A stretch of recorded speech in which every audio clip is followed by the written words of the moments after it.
un placer para mí darles la bienvenida a otra edición más de su programa Una cita con la historia. En esta edición vamos a tocar a un personaje muy relevante de nuestro Santiago y del país, y que se trata de Pedro Francisco Bono. Pedro Francisco Bono ahora en este mes de octubre está de cumpleaños. El 18 de octubre se cumplen 193 años de su nacimiento. Nació en el 1828. Y se trata de uno de los intelectuales del siglo XIX más sobresalientes, especialmente por haber sido un autodidacta y también por los diferentes campos en los cuales él estuvo interesado. Inclusive es el autor de la primera novela dominicana con apenas 20 años de edad. Es decir, que estamos tratando de un personaje que tiene muchos matices y vamos a tratar en esta media hora de poderlo abarcar. Este programa, como ustedes saben, cuenta con el auspicio del Ministerio de Cultura y también con el apoyo indeclinable del Centro de Cultura y Convenciones Dominicanas, UTESA, y en los estudios de su canal Redivisión Educativa estamos grabando este programa en el canal 54 de Claro TV. Entonces, para esta oportunidad hemos invitado a un pedagogo, a un profesor en el área de las ciencias sociales, que es el amigo Pedro Mencía, quien va a estar dialogando con nosotros sobre la vida y la obra de Pedro Francisco Bono. Bienvenido, Pedro. Mucho gusto. Gracias por la invitación, extendiéndose a Arelis, también Arelis Albino. Y nada, con mucho cariño, con mucho entusiasmo, estamos aquí para servirles. Bien. Entonces, este personaje, Pedro Francisco Bono, como ustedes saben, hemos estado tocando algunos personajes relevantes que tuvieron que ver con la gesta restauradora y con otra serie de facetas importantes en la formación de nuestra nación dominicana. Pedro Francisco Bono, hay que decir que su fecha de natalicia es considerada el Día del Sociólogo Dominicano. Es decir, que el padre de la sociología dominicana, el precursor de los estudios de la composición social dominicana, fue Pedro Francisco Bono.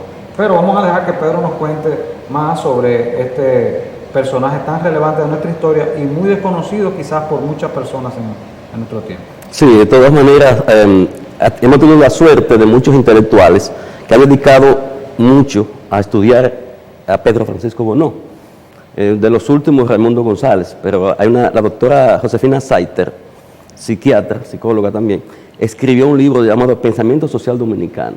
Y según ella, en el siglo XIX, Bono, Espaillat, Hostos y José Ramón López resumían la síntesis del pensamiento social dominicano. Claro, algunos de ellos tenían alguna incidencia europea, tal el caso de algunos, no solamente ellos, no, fuera del país, que pensaban que el desarrollo nuestro debía estar a expensa de la cultura occidental. Mientras que Pedro Francisco Bono decía lo contrario, él decía que debía ser de adentro hacia afuera, que nosotros teníamos un potencial para hacer eso. Y entonces él exhortaba, porque él criticaba, pero al mismo tiempo daba alternativas de solución, que eso es lo que lo hace grande a él. Entonces, recuerdo cuando leí a El Montero, esa novela cuando estaba haciendo una especialidad en el año 1999 fue que la leí, y cuánta costumbre él conoció, porque él vivió en carne propia la penuria del campo. Y estamos hablando de que Santiago en el siglo XIX era prácticamente rural, y las casas que habían, excepto el centro de la ciudad, que tenían algunos ladrillos, pero eran ranchos. Entonces él vivió, experimentó eso, y le fue tan fácil a él recopilar esas experiencias y plasmarlas en un libro, en una novela, El Montero, donde la mayoría de la gente vivía de los montes, cazando, y fue creando también esa habilidad para manejar el machete, que lo hace muy importante el general Soto Jiménez, en un libro que escribió, Los motivos del machete. Entonces él va diciendo cómo ese adiestramiento de los dominicanos para eso. Le preocupaba mucho, porque cuando la independencia, él apenas era adolescente, de 44 al 28, estamos hablando de 16 años. Entonces él vivió de 44 a 56, que fue esos años de invasiones continuas de los haitianos a la parte nuestra. Entonces a él le preocupaba de que el decreto de una emergencia del Estado, todo aquel mayor de 15 años tenía que ir a la guerra, a la batalla. Dejaban, los que estaban casados dejaban sus esposas, que eso no se menciona mucho, pero yo me imagino la penuria que pasaban esas señoras, sola, con 4 y hasta 10 y más hijos, porque antes era, ya usted sabe cómo sea, la fertilidad. Entonces, él le preocupaba porque decía, si la fuerza del país o de la nación en ese momento está en batalla, ¿y la producción qué? Entonces, él defendió mucho de que había que trabajar la tierra. Y me llama la atención porque él unía el trabajo con la educación. O sea, el Estado debe generalizar la educación pública, que los niños y niñas vayan a la escuela, porque él fue autodidacta, excepto su abuela, que era ilustrada, la ascendencia francesa, y le enseñó hasta el idioma francés. Entonces él fue, igual que Duarte también, que no tenía dónde ir, pero Duarte tenía profesores que se le pagaba a domicilio. A Ibar, la señorita Montilla, el padre Cayetano Hermosén, pero él no tuvo esa suerte porque sus ancestros vinieron de Haití hacia acá, cuando estalló la revolución allá, y se establecieron en San Francisco de Macorís, pero a él le gustó mucho Santiago. Entonces, su pensamiento principal estaba de cómo organizar la clase trabajadora, que en esa época era agrícola prácticamente, y había algunos artesanos, como había en la Edad Media. Si estamos montando a caballo, alguien tiene que hacer la herradura, alguien hace el lazo, otros hacen los cerones para el tabaco, otros hacen la silla ataviada. Talabartero. Sí, las sillas que la usaban las personas de mayor nivel venían importadas, no se fabricaban aquí porque no había herramientas. Entonces él se empecinaba en que los ciudadanos o la juventud dominaran un oficio técnico, por ejemplo, que Hostos también era partidario de eso, de la educación técnica profesional, porque tiene sus ventajas y sus desventajas. El técnico profesional no va a la universidad y el pensamiento quizás intelectual no lo desarrolla tanto, pero crea un ambiente de autonomía. En la medida que yo tengo mi taller, yo no dependo de un sueldo del Estado y tengo un pensamiento más liberal porque leo una serie de cosas cuando... Tiene más tiempo. Exacto. Entonces todavía nosotros tenemos la mentalidad de que voy a la universidad a graduarme y si el Estado no me da empleo, yo no hago más nada. O sea, esa cultura dependiente, que es otro de los escollos que según él impidió en su momento y lo sigue impidiendo el desarrollo nuestro, depender de otros, Así es. no de las propias fuerzas. Entonces estamos considerando una persona de pensamiento liberal, Sí. influido por las corrientes de la época, en el siglo de las luces, lo que fue la época de la Ilustración, que impactó mucho, el positivismo. Y el romanticismo también. Todas Sí. esas corrientes de la época, un pensador crítico.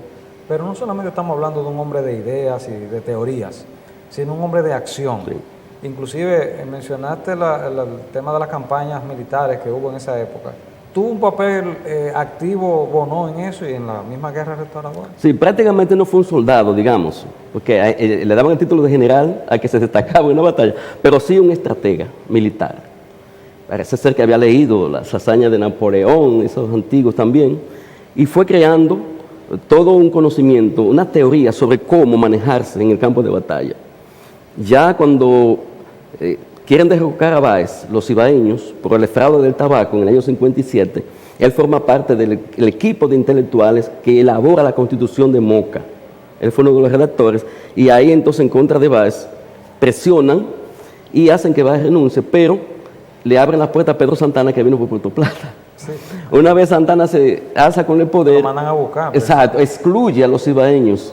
Entonces se queda al lado de Franco Vidó, el general Franco Vidó.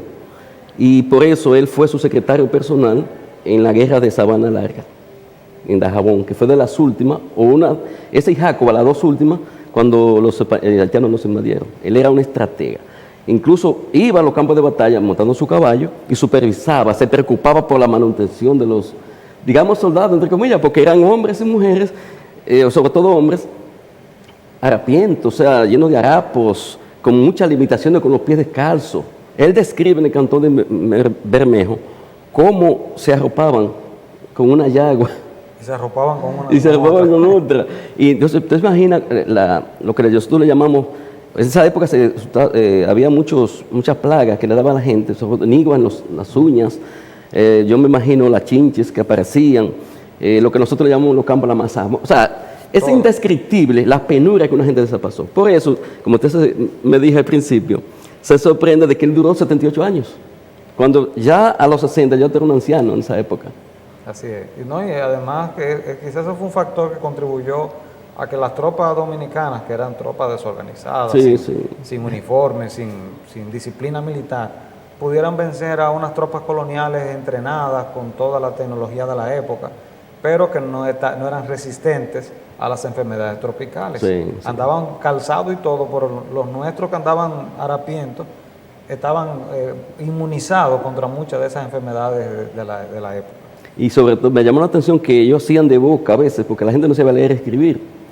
Hacían acuerdos verbales. Si usted me entrega tantos novillos, el gobierno le repone su dinero cuando termine la guerra. Oiga, puede ser la palabra, ¿no? Esa palabra empeñada. Dios mío, entonces ahora hoy día usted escribe y aún así cumple. Hay un papel preponderante de Bonó en lo que fue la guerra restauradora, junto con Mella. Sí. Y el papel que jugó, porque la estrategia de Mella de la guerra de guerrilla. También Bonó estuvo a su lado, de hecho, en la parte de la guerra restauradora. Por eso hablamos de un hombre no solamente de teoría, un hombre de acción. No, y fue llamado por el gobierno restaurador a asumir el Ministerio de Guerra y Marina. Entonces ahí él personalmente iba a supervisar. La gente quizá hoy día no sabe lo que es un cantón, pero hay países, eso viene desde Europa, una demarcación territorial, una administración político-administrativa, pero en este caso era una demarcación militar. El cantón de Bermejo, por ejemplo, tenía jurisdicción nacional, pero ¿cuál era el problema? Evitar que los españoles llegasen a Santiago, mantenerlo a raya en la capital. Y ahí fue el enfrentamiento también de Luperón con Pedro Santana, en Guanuma. Entonces fue un asunto bastante difícil. Yo me imagino cuando los ríos crecían, con tanta foresta que teníamos en el país, esperar que el río baje, para que el caballo, óyame eso. Y la gente hoy día tiene que, digamos, ver con admiración y respeto ese sacrificio que ellos hicieron. ¿Cuál sacrificio se nos exige a nosotros ahora? Usted da clase, usted es profesor, que por usted le pagan. Pero el hecho de salir un fin de semana a visitar a los estudiantes o hacer una reunión de padres para que asistan a la escuela, porque son chiriperos o no le dan permiso en el trabajo, y usted sacrificarse una hora cada 2 meses o 3, nadie lo está haciendo. Y esa gente los entregaban por todo. Él era rico al principio, porque su familia era de la clase pudiente. Sin embargo, él renuncia a todo eso y se dedica a la causa, con una proyección que quizá no fue comprendido en su época, igual que Espaillá, un señor que fue electo con el 90% de los votos, y lo mismo que lo eligen lo toman a los 6 meses. Y eran compadres ellos, yo imagino amigos de infancia, y cuando él llega al poder lo llama, yo te necesito para que me dirija a agricultura en la zona del Cibao. Y él acepta, pero con tantas precariedades, entonces él renunciaba porque se ve impotente. No se agachaba como hacen algunos, que aunque no tengan competencia, se quedan ahí cobrando su sueldo. Él no. Yo no puedo, yo renuncio. Pero fue incomprendido para mí. Entonces estamos hablando de un personaje, ministro de guerra, también en agricultura, relaciones exteriores, justicia e instrucción pública, porque era un solo ministerio ese dos. También fue senador y diputado por Santiago, y se interesó también en la medicina. Al final de su vida se quedó en San Francisco asistiendo a los pobres con medicamentos y claro, yo supongo alguna receta también digamos casual, casera. O sea, que a nosotros los dominicanos nos encanta mucho que resuelvan a veces el problema cuando hay crisis. Muy bien. Es decir, que hemos estado bosquejando pinceladas sobre este personaje. Ahora vamos a hacer una primera pausa para en la segunda parte entrar a la parte que nos ha quedado a nosotros, que son sus obras. Sí. Cómo esos estudios han servido de base y de modelo para los sociólogos y para los educadores. Correcto. Y que es una fuente de primera mano para conocer la composición social de nuestro pueblo. Y que es una debilidad antes del corte, de que el docente no descuide el pensamiento sociológico y antropológico para aplicarlo en las aulas. Que debe conocer cómo funciona el barrio, la comunidad, para entonces entender a los estudiantes. Muy bien, vamos a hacer esta pausa y regresamos en un minuto.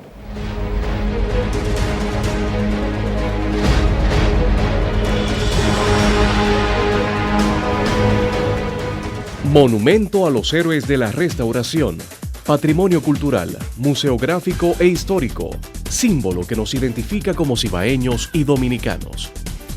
Conócelo.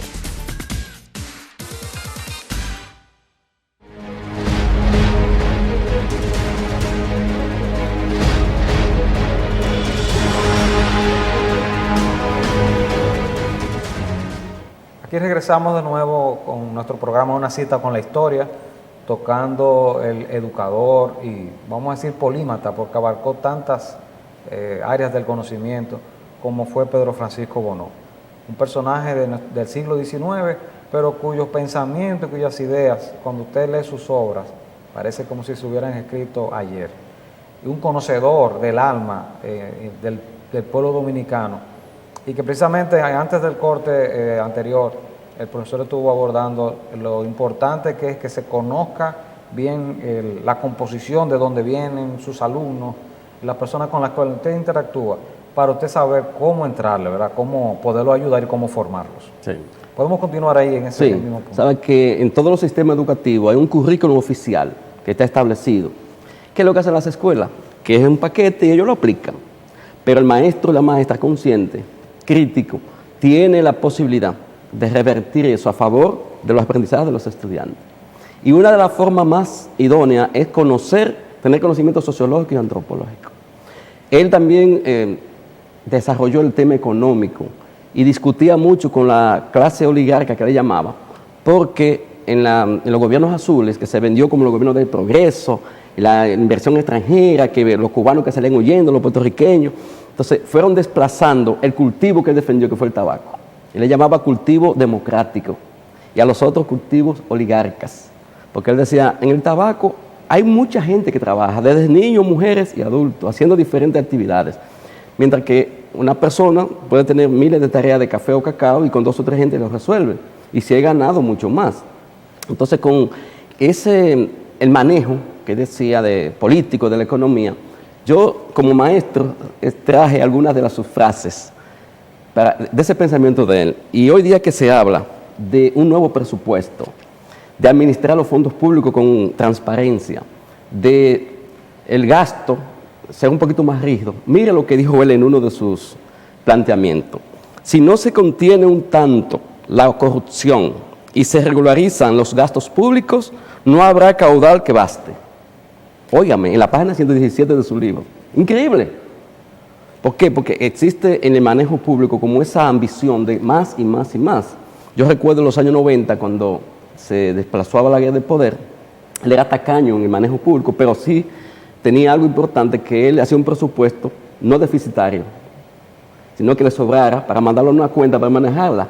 Exacto. No le gustaba endeudarse, pero desde que llegó una nueva generación comenzaron esos salarios a dispararse, una serie de cosas. Y este es uno de los pocos países, digo, hay muchos países también, pero que no hemos aprovechado los recursos que tenemos. Y decía, tenemos suficiente agua. En ese tiempo no se hablaba de energía porque no había necesidad, porque era con lámparas y hachos que la gente andaba. Pero si se hubiese previsto el futuro del país, por ejemplo, Costa Rica, con los años 40, que Bosch fue secretario de presidente en esa época, vio su geografía. Vio, nosotros somos ricos. Aquí anda la fuente de agua y de viento inmenso. Y comenzaron. Ya Costa Rica prácticamente no depende de petróleo. Depende de la energía eólica, la energía geotérmica, y la biomasa y de la energía hídrica, sobre todo hídrica.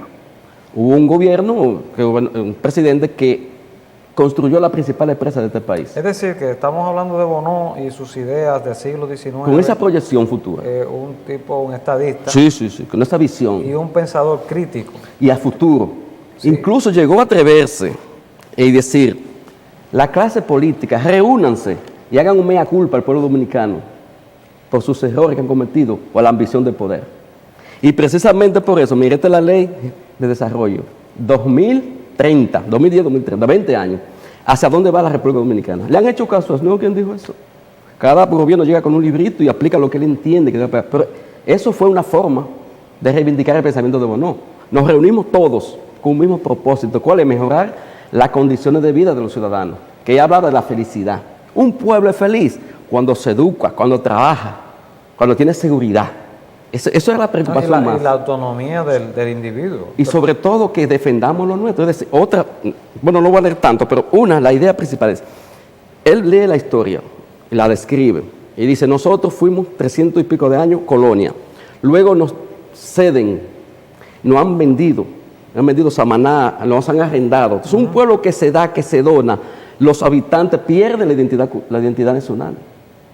Y hoy día, mira lo que estamos viendo, o sea que a veces aplicamos lo que dicen organismos internacionales, aunque vayan en detrimento de las clases más necesitadas. Y él advirtió eso. Vamos a defender nosotros. Todavía. Sí, nacionalista también. Claro, incluso él contradecía a José Ramón López. Porque José Ramón López, que ambos lo clasifican como pesimista. Ambos eran realistas, pero aquel decía que el progreso tenía que venir de Europa, no de aquí. Y él decía que no, igual que Faustino Sarmiento en Argentina, que ellos endiosaban el pensamiento europeo, pero en detrimento de las verdaderas raíces de cada uno de los pueblos. Entonces decía, bueno, acá, pues nosotros, ¿por qué no podemos manejarnos, gobernarnos nosotros con autonomía? ¿Qué mal nos dejó la colonización para seguir dependiendo? Ya salen en los periódicos ahora, tantos millones de remesas, tantos millones de zona franca, pero hoy la productividad nuestra. Estamos nosotros con Haití, el único país que nosotros tenemos una balanza comercial de superávit es con Haití. Le compramos menos que lo que le vendemos. Pero después con todos los demás países nosotros compramos más que lo que le vendemos a ellos. Entonces a él le preocupaba esa situación y hablaba también quizá un pronóstico, digamos, de profeticismo, que habría que, ya en los actuales momentos, que repensarlo, que estábamos condenados al despotismo. Y por eso, como veníamos de una cultura autoritaria de tantos siglos, no es tan fácil implementar la democracia. Bueno, él vivió todo el lilizato, sí, la época de Lili, la dictadura sí. de Lili completa. Sí, que ahí él, como toda una dictadura, pero él entonces comenzó a hablar sobre el sistema extraparlamentario. Y en una forma, digamos, imaginaria, reunía a los más pensantes y proponían, pero de forma imaginaria, porque cuando Lili no podía moverse mucho. Aunque Lili tuvo su pro y su contra, que quizá un día podríamos hablar de Lilis. Seguro que sí. Porque tenía una visión extraordinaria como Estado, como estadista. Fue un personaje que incidió mucho en nuestra ciudad. Sí, ¿no? Y sus hijos e hijas fueron profesionales muy prominentes, o sea, tenían una visión. Pero, claro, somos como el sol, brillamos, pero también tenemos nuestras manchas. Pero esa parte sociológica, porque la sociología estudia el comportamiento del ser humano en sociedad, cómo va interactuando uno con otro. Es muy importante porque nos da la clave de cómo un pueblo se comporta, cuáles son sus formas de reaccionar y las políticas públicas deben ir en armonía con el pueblo que tú estás tratando. Porque de lo contrario tú vas a encontrar rebeldía, resistencia y dificultad para aplicarlas. Y llega un momento que la gente como que se hastía de la situación. Hace como 10 años, una empresa, creo que no sé si fue Endesa o unos organismos, hace una encuesta en la juventud. Y le ponía una alternativa que si deseaban irse del país, 42% dijeron que se iban. La de ahora, el año pasado, 68%. Entonces, cuando la juventud, la fuerza de una nación, no quiere estar en su país, por las condiciones que hemos venido hablando, se pierde mucho la identidad nacional. Y es difícil que la gente salga a defender su territorio, a defender su patria. Existe una fuga de cerebro, sí, entonces, un exilio económico. Sí, entonces él alertó sobre eso. ¿Por qué nuestra juventud no se prepara aquí y no se planifica también para preparar los profesionales que necesitamos? Un dato, el Ministerio llamó de Educación a un concurso, 71,000 concursantes. Pero ¿cuántos maestros necesitaban? 19,000. Y los otros, iban a frustrar. Más de 50,000 van a quedar sin nada. Pero ahora sale otro periódico, otra noticia. El Ministerio, el MESID, va a invertir, no tengo la cifra exacta, ¿cuántos millones en formación docente? Entonces, ¿nuevo más para qué? Si no lo necesitamos. O sea, él decía, vamos a planificar de acuerdo a lo que necesita el país. Tantos médicos, vamos a preparar tantos médicos. Tenemos algunos de reserva, pero no una cantidad enorme, así como tenemos nosotros, porque es un dinero que... Y sobre todo, cuando se da becas, la gente estudia con becas y eso. Si tú vienes de un lugar muy remoto de nuestro país y te preparas aquí en Santiago, en Santo Domingo, ¿qué va a ocurrir? Que te queda, no va a tu comunidad. Entonces es como el darwinismo social, se salvan lo más fuerte y entonces no vuelven a su comunidad a devolver lo que aprendieron. No, y las urbes se van, aumenta la población, se hacen inmanejables, se llenan de cinturones de miseria. Sí. Es decir, que este estudioso del siglo XIX, con un pensamiento tan de avanzada y tan moderno, dio con la clave de soluciones a problemas de nuestra actualidad. Incluso con la visión antillanista de Hostos, Emeterio de Betances, de formar una confederación, él estaba de acuerdo, incluso invitó a Emeterio de Betances para que viniera aquí a dar algunas orientaciones para el sistema educativo, que estaba prácticamente, no existía prácticamente. Entonces, al final de sus días, él se radica en San Francisco de Macorís, ¿verdad? Sí, él aquí... Y ahí es que se empiezan sus estudios de medicina. Sí, porque antes, cuando en plena guerra restauradora, cuando la nación España, él defendía en el estrado a muchos ciudadanos dominicanos, sin ser abogado, pero como que Sánchez quisieron una carrera de derecho sin haber tenido título universitario, sino con la vivencia que tenían, pero ayudando siempre a los más desposeídos. Fue el defensor de las clases pobres. Entonces lo que lo motivó a estudiar medicina ya con sus 70 años encima fue esa vocación humanista. Sí, de servicio, porque él tenía su casa aquí en Santiago. Cuando Gaspar Polanco decretó que incendiaran la ciudad, él montado en su caballo se quedó mirando su casita, quemándose sin poder hacer nada, y decidió irse para San Francisco de Macorís. Y ahí se quedó, digamos, no tan inactivo, pero no hizo una vida política tan fuerte. Porque después de los gobiernos azules, cuando llegaron los gobiernos azules con Luperón, él le ofrecieron la presidencia de la República. Pero como decimos, era muy coherente. Si tú eres liberal y vas por la vía republicana, de la democracia por elección, él no quería que lo señalaran de dedos, sino que fuera fruto de unas elecciones. Como Duarte. Sí, entonces el pueblo no estaba todavía preparado para eso. El poder se arrebataba en esa época. Así es. A través de forma violenta, yo no estaba de acuerdo con eso. Es decir, que nos perdimos a un presidente, pero ahora él advirtió a su compadre, a España, Sí, se le dijo. de lo que le iba a ocurrir, Sí, y precisamente así pasó. Así pasó. Obviamente porque él tocó un aspecto que todavía nos afecta a nosotros y que las encuestas están ahí. Esa ansia despótica que todavía hay personas que para que la sociedad avance tiene que ser a través de medidas dictatoriales, de medidas coercitivas, porque por la fuerza, por persuadir con la razón es como más difícil, como con la educación. Los frutos de la educación como que toman tiempo en desarrollarse. Sí, no se ven a largo plazo. Y hay una connotación, una característica histórica de la vigencia política de los líderes dominicanos, que es muy amplia. Trujillo, más de 30 años. Balaguer aún en su casa tenía incidencia política, que duró más de 40 años en ese sentido. Entonces tenemos ahora 3 líderes. Entonces es muy vieja, o sea, darle relevo a los demás no es tan fácil. Entonces él como que pronosticaba eso, que nosotros no estamos preparados para un sistema republicano, que debía ser estilo norteamericano, el sistema federal. Pero como un país tan pequeño, según los entendidos, no es factible el sistema federal, que es el republicano. Pero él dice, nos pusimos, digamos, lo digo yo, pero que quizás quiso decirlo. Hay que abogan por eso. Sí, nos pusimos un traje europeo a una realidad que no es. Si nosotros tenemos esta tendencia de caudillista, el sistema republicano no nos queda bien, porque tiene que darle rienda suelta a la autonomía, a la democracia. Entonces, él lastiaba la anarquía. ¿Cómo es posible que en momentos de estabilidad, como le dijo a los gobiernos azules, nosotros no aprovechemos? Aprovechemos ahora que tenemos la estabilidad, que él criticó también, porque el pensamiento de él es algo interesante, porque él nunca ocupó cargo con Nováez. Se asoció a Santana, pero de una forma coyuntural. Pero a su partido, a los dirigentes del Partido Azul de los años 70 y 80, él lo criticó. Dice, ustedes son liberales, pero están haciendo lo mismo que los conservadores, entregando el patrimonio a lo de allá y la corrupción y una serie de cosas. No están desarrollando el país como debe desarrollarse. Por eso lo señalamos como un pensador crítico. Sí, claro que sí. Que se podía desdecir, abarcaba amplias zonas del conocimiento de la época, un estudioso de la composición social de nuestro país.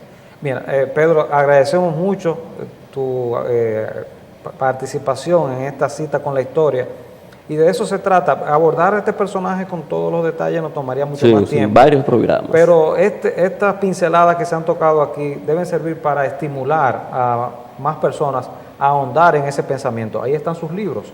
En la Biblioteca del Monumento, que precisamente se llama Pedro Francisco Bono, sí, tenemos obras que estudian a ese pensador dominicano. Invitamos a toda la ciudadanía a buscar esos libros, a interesarse en ese personaje, porque es alguien que da con las claves de problemas de la actualidad.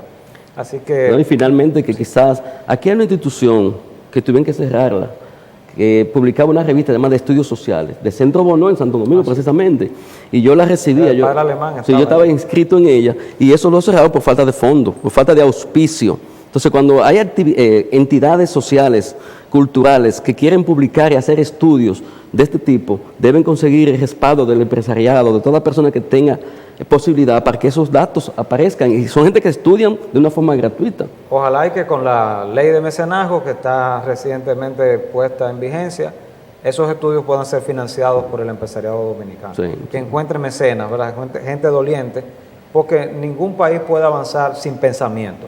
Es un asunto, primero, antes de la acción viene la teoría, y personas pensantes como Bono y sus ideas tan todavía revolucionarias, es importante que se estudien, se repiensen de nuevo para tener un mejor país. No, y además finalmente está demostrado que el dinero no es lo que hace una nación, sino lo que tú tienes en tu cabeza, y eso se logra con la educación. Si no, preguntémosle a esos muchachones que lo han firmado en Grandes Ligas, a los muchachos de reggaetón que se hacen millonarios 2 o 3 días, ¿qué hacen con su vida? Y muchos hasta se desaparecen de forma violenta porque no tienen mucho conocimiento. Entonces, debemos rescatar la educación dominicana con esos elementos clave de que podamos nosotros entender que educación por un lado y trabajo por el otro, porque tampoco tú te puedes preparar, pues si no trabajas tampoco. Así es. Bien, con esa exhortación final concluimos nuestro programa de este mes, celebrando el aniversario de vida de Pedro Francisco Bono, y que se puede sintetizar en un hombre de teoría y de acción, esas dos cosas en conjunto. Feliz resto del día para todos.